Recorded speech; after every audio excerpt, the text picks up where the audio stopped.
नमस्कार। आज हम एक बेहद ही संवेदनशील और सच कहूं तो हर रेलवे कर्मचारी के लिए सबसे जरूरी विषय पर बात करने वाले हैं। ड्यूटी के दौरान अगर कोई कर्मचारी घायल हो जाता है तो उसे उसके हक और लाभ कैसे मिलें। आज हम इसी की पूरी प्रशासनिक प्रक्रिया को डिकोड करने वाले हैं ताकि कोई भी कंफ्यूजन न रहे। चलिए सीधे मुद्दे पर आते हैं। तो आज की इस चर्चा का रोड मैप कुछ इस तरह रहेगा। सबसे पहले हम समझेंगे कि आईओडी या WRIL आखिर है क्या। फिर देखेंगे सही फॉर्म का चुनाव, कर्मचारियों को मिलने वाले लाभ और अंत में G242F/A फॉर्म भरने की पूरी प्रक्रिया। चलिए अपने पहले भाग से शुरुआत करते हैं। आईओडी या WRLAI क्या है? देखिए, WRIL यानी work related illness and injury, इसे आप आईओडी का ही एक नया और अपडेटेड रूप मान सकते हैं। अब यहाँ ध्यान देने वाली बात यह है कि ये नियम सिर्फ तब लागू नहीं होता जब कोई एक्टिव ड्यूटी पर हो। बिल्कुल नहीं। अगर कोई काम पर जा रहा है या अपनी शिफ्ट खत्म करके वापस लौट रहा है और रास्ते में कोई दुर्घटना हो जाती है तो वो भी पूरी तरह से इसके दायरे में कवर होता है। ये एक बहुत बड़ा और अहम बदलाव है जिसे समझना बहुत जरूरी है। अब आते हैं अपने दूसरे और शायद सबसे ज्यादा क्रिटिकल हिस्से पर, सही फॉर्म का चयन। यहाँ अक्सर बहुत बड़ी गलती हो जाती है। स्क्रीन पर देखिए, बाईं तरफ पुराना G23A/V फॉर्म है और दाईं तरफ नया G242F/A फॉर्म। अब पुराना फॉर्म सिर्फ और सिर्फ मेडिकल ट्रीटमेंट देता है, आईओडी सैलरी का दर्जा नहीं। असली खेल यहीं पर है। अगर किसी को इलाज के साथ साथ अपनी सैलरी और बाकी लाभ भी सुरक्षित करने हैं तो उसे हर हाल में दाईं तरफ वाला नया फॉर्म यानी G242F/A ही इस्तेमाल करना होगा। इसके बिना पूरी सैलरी सिक्योर करना लगभग नामुमकिन है। और हाँ, ये कोई हवाई बात नहीं है।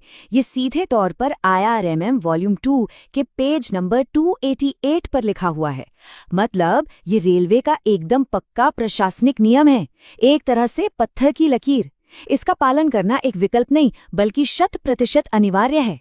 खैर, अब आगे बढ़ते हैं तीसरे भाग की तरफ, जो कि है कर्मचारियों को मिलने वाले लाभ। इस स्लाइड में जो डेटा है वो सच में बहुत दिलचस्प है। यहाँ मुआवजे को 3 अलग अलग कैटेगरी में बांटा गया है। पहली कैटेगरी में हमारे जनरल स्टाफ आते हैं, जिसमें आरपीएफ और आरपीएसएफ शामिल नहीं है। इन्हें पहले 6 महीने तक पूरी सैलरी और भत्ते मिलते हैं, लेकिन अगर रिकवरी नहीं होती तो अगले 12 महीने तक आधी सैलरी मिलती है।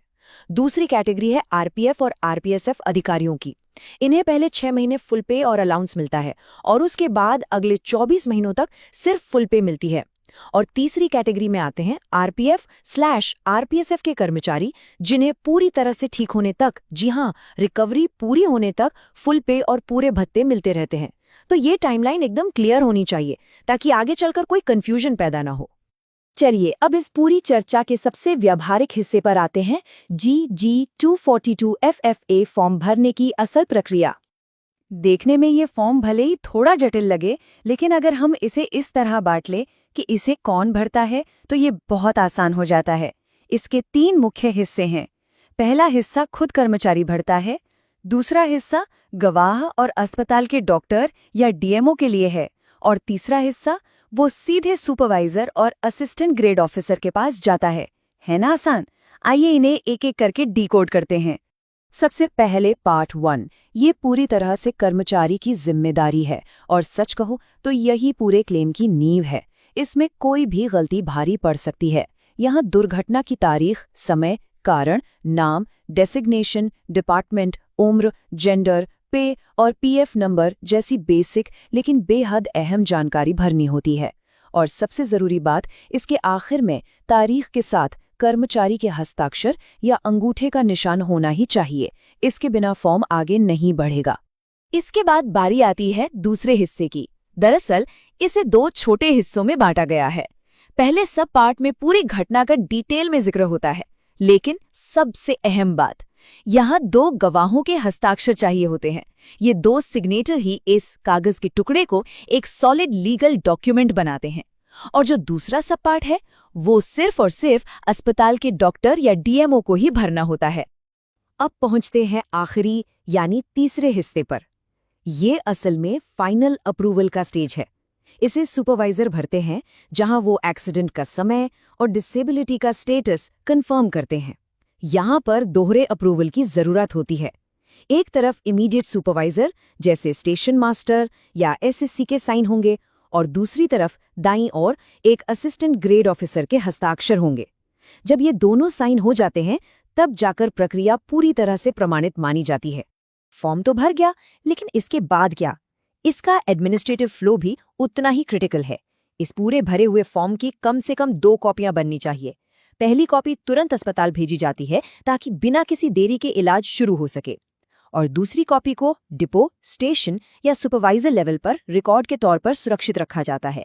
सही जगह पर फॉर्म का पहुंचना ही ये पक्का करता है कि सारा मेडिकल खर्च रेलवे उठाए और वित्तीय सुरक्षा पूरी तरह बनी रहे। तो इतनी सारी डिटेल समझने के बाद हमारे सामने एक बहुत बड़ा सवाल खड़ा होता है, क्या वाकई हर कर्मचारी इन जीवन रक्षक नियमों के बारे में जानता है?